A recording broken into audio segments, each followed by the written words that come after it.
Arrivati all'aeroporto di Catania viene impedito di salire sull'autobus per Agrigento perché non ci sono più posti.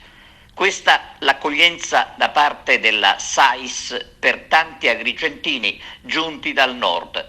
Sotto accusa l'azienda trasporti che collega Fontana Rossa con la città dei Templi.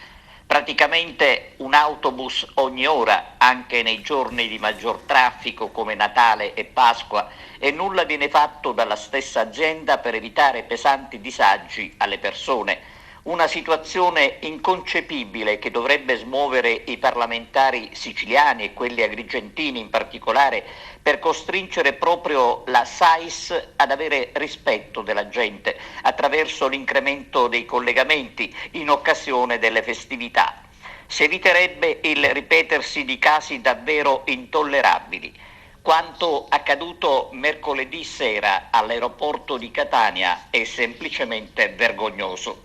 Sono arrivato puntuale con il volo da Milano, dice un giovane, e non sono riuscito a salire sull'autobus della SAIS in partenza per Agrigento perché non c'era più posto e non è stato possibile nemmeno fare il biglietto per la corsa successiva, essendo i taglianti anch'essi già esauriti.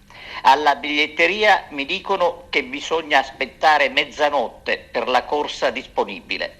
Un racconto allucinante che non ha bisogno di ulteriori commenti, che dovrebbe a questo punto sollecitare il governo regionale a darsi da fare sul serio per garantire un minimo di rispetto per i siciliani.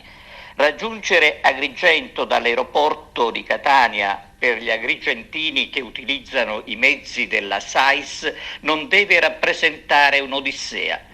Staremo a vedere cosa riusciranno a fare il presidente Schifani e il suo assessore ai trasporti.